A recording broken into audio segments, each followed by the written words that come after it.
এই আমার মেয়েকে নিয়ে যা যা যা, ওদের সঙ্গে যা, একটু ঘুরে আয়, নাহলে আবার কান্নাকাটি করবি।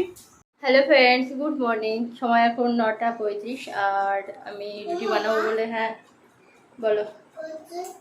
আমি যদি কারোর সঙ্গে কথা বলি, এমনকি ফোনেও ওর বাবার সঙ্গে বা কারোর সঙ্গে কথা বললে আমার মেয়ের সঙ্গে কথা বলা পায়, এবং মানে কথা বলতেই দেবে না, একরকম ওর সঙ্গেই কথা বলতেই হবে। ও কোনো রকমের ছুতো ছাতাই আমার সঙ্গে কথা বলবেই আর কি। তো যাই হোক, হ্যাঁ বলো। হ্যাঁ হ্যাঁ ঠিক, ওখানে একটা ব্যাংক ছিল। কিছু না মনে আসলেও মোটামুটি কিছু বানিয়ে বলবে। এখন ভাবছে মা ফোন ধরেছে মানে কথা বলবে, এটা মানে আমার বাচ্চাকে লক্ষ্য করছি। এটা ওর বাবার সঙ্গে কথা বললে তো এটা আরও বেশি হয়। ও মানে ভীষণ রকম ঝামেলা করবে, না হলে কোনোটা বায়না করবে, না হলে ঘুরতে চলো, এরকম হয় আর কি। ওটা বাচ্চাদের খুব একটা স্বাভাবিক মানে আচরণ। তো যাই হোক, ওদেরকেই আর কি বেশি আদর করতে হবে, ভালোবাসতে হবে, সময় দিতে হবে, ওদেরকে বেশি প্রায়োরিটি দিতে হবে, এটাই ওরা চায়। তো এখন আমি এইটা মেজে আনলাম অনেকক্ষণ ধরে। হ্যাঁ কোথায় ব্যথা? তাই? ভালো হয়ে যাবে মা, ভালো হয়ে যাবে। এই যে এটা হচ্ছে রুটি তোলার যে তাওয়া হয় না সেটা। তো এটা নন স্টিকের আর কি, কিন্তু উপরে একটা কালো স্পট যেটা থাকে সেটা না একটু ঘষতেই দেখলাম উঠছে। তো ওই জন্য আমি তারের জালে দিয়ে ঘষে সব তুলে দিয়েছি, আর সাইডেরগুলো ওঠেনি, আজকেই তুললাম আর কি। আর আজকের থেকে আমরা রুটি খাবো। রুটি খুব একটা খাওয়াই হয় না, আমরা 3 বেলাই ভাত খাই, কিন্তু যেহেতু অনেক গম ভাঙিয়ে এনেছি, একেবারে ভাঙিয়ে এনেছি, মানে 2 বারের গম আমি ভাঙিয়েছি, 11 কেজি গম। তো সেই জন্য কিন্তু অনেকটা গম বারবার করে। হ্যাঁ বলো। হ্যাঁ আমার মেয়েকে নিয়ে গেছিলাম গম ভাঙাতে, সেটাই বলতে বলছে।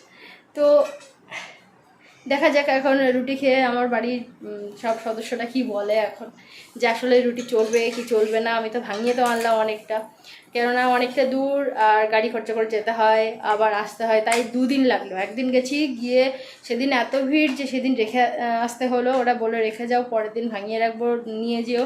আবার গাড়ি করে গেলাম, গিয়ে আবার আনতে হলো। তো ওই জন্য একবারে বেশি করে এনেছি। বাড়ির গম নষ্ট তো হবে না, তো রেখে রেখে খাওয়া যাবে। তো যাই হোক, এখন বানাই রুটির সঙ্গে আলু ভাজা। একেবারে এতটা গম ভাঙিয়ে আনা হয়েছে, আর আমি এই যে কৌটা করে সব ভরে রেখেছি।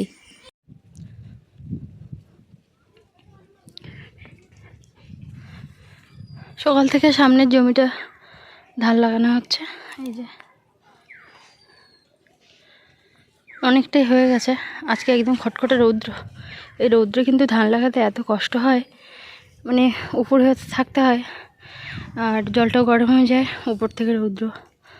তো অনেক জায়গায় এখন ধান রোয়া কমপ্লিট। ওই যে সব ধান লাগাচ্ছে।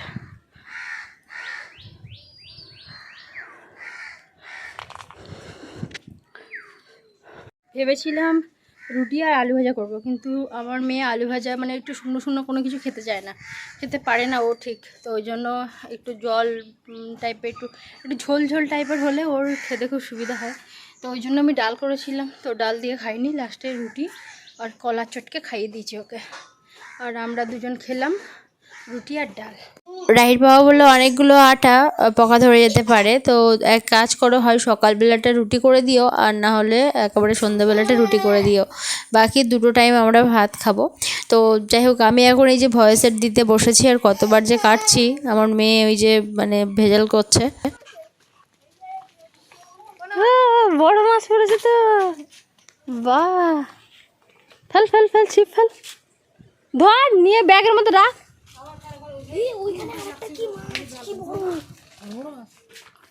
বড় মাছ ধর। ঠাম্মা একদিন প্যারা কথা বলছিল, তো আমি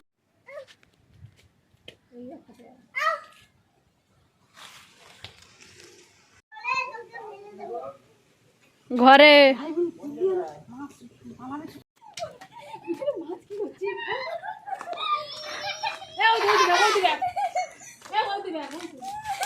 এই এটা কাতলা মাছ, ছেড়ে দে একে, খুলে ছেড়ে দে, খুলে ছেড়ে দে।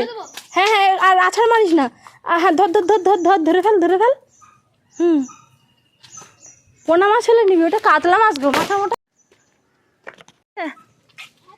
বিশাল জোরে একটা বৃষ্টি আসবে। আমি একবার মাত্র ছিপ করেছিলাম, তো নানা রকম সমস্যার জন্য আর কখনো আমি ছিপে মাছ ধরিনি।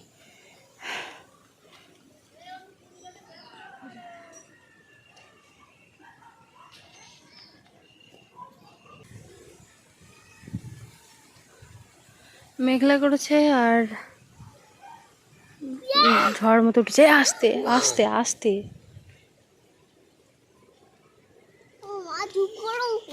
তুই চুপ কর। না না বলছি কি তুমি জলে রাহির পাপাকে বলেছি একটা কলা গেছে, হ্যাঁ কলা খাওয়া হয়ে গেছে, তো ঠোঁটটা আর কি গেছে, তো জানলা ভেঙে গেছে। হ্যাঁ এই দিক থেকে ফাঁকাও হবে। ওই গাছটা কেটে দাও তো অর্ধেক থেকে, পেয়ারা গাছটা। এ বাবা এখানে ঝাল গাছ গো, ঝাল গাছ নষ্ট হবে গো, দামি ঝাল গাছ। যা গেল তো।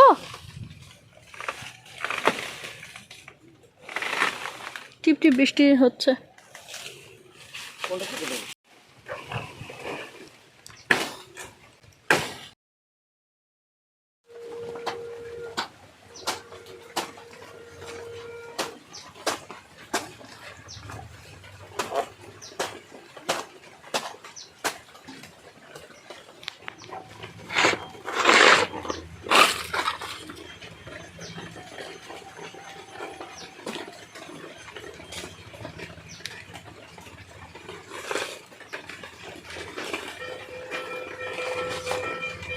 ওই একটা ভালো জাতের আম গো, ওটা ওখানে লাগিয়েছি। তোমার ভালো জাতের আম এবছর আমি অনেক গাছ লাগিয়েছি। কোথায় লাগাবে এর ভালো জাত? ওই এদিক সরিয়ে আনো।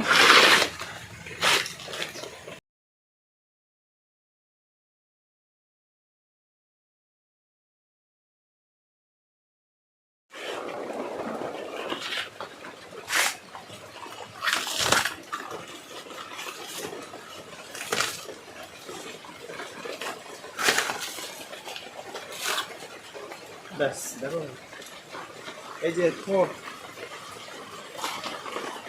আরো ছাড়বে। আর ছাড়াবো, আরেকটা করে ছাড়াও, ছাড়িয়ে রেখে দাও, সব ছাড়িও না, কেননা নষ্ট হয়ে যাবে। আর ওইখানে কি কালো হয়ে গেছে? সব ছাড়িও না, সব ছাড়িও না, কেন?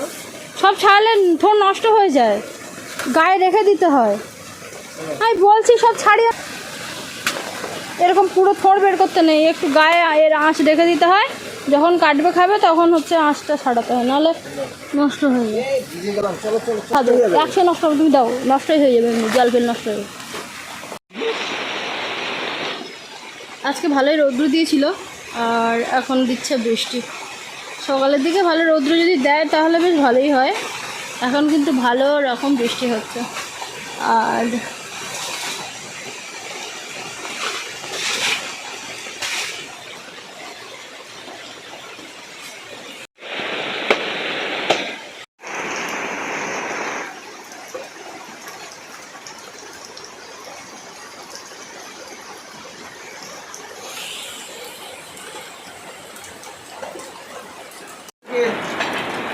পড়ার দিকের এগুলো খুব ভালো হবে, ঠিক আছে?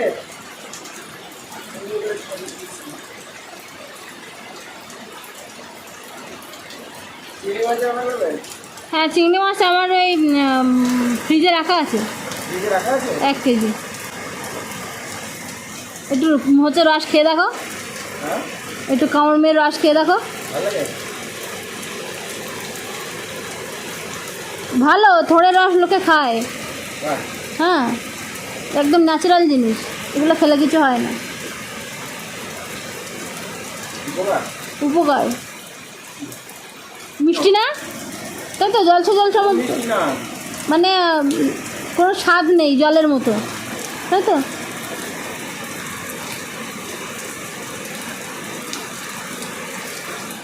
অনেকে ওই কলা গাছ কেটে আর নিচে বাটি পেতে রাখে, ওই জল খায়। আর কি করবো? আর ওই পলিথিনটা একটু ওদিক সরিয়ে দাও, দেও না একটু বাবা, ওই ওই ওই ওই ওই ওইখানে বসে থালা বাসন মাজা যায় না, সব ভিজে যায়। না ওখানে দড়ি টড়ি কাটাকুটি করতে হবে, দড়ি ঘুরতে হবে। প্লাস্টিক তো আনছি অনেক, সাদা প্লাস্টিক, ওই বড় করে দিয়ে দেবো ফোন। তা এখন দাও তাহলে, এখন সম্ভব না, দড়ি টড়ি কাটতে হবে না। কোনো কাজ বলে না বলো কেন? ঠান্ডা লেগে যাচ্ছে আমার। আমার কিসের ঠান্ডা লাগছে? গরমের সময় লোকে বৃষ্টিতে দুমাদুম নাচছে। কুদ্রি আলু ভাজা করেছি, সকালের একটু ডাল ছিল অল্প, ওটা আমার মেয়ে খাবে। আর হচ্ছে কাঁকড়া ছিল অল্প ভাজা, সেটা দিয়ে ভাবছি একটু টক করব, কাঁকড়ার টক।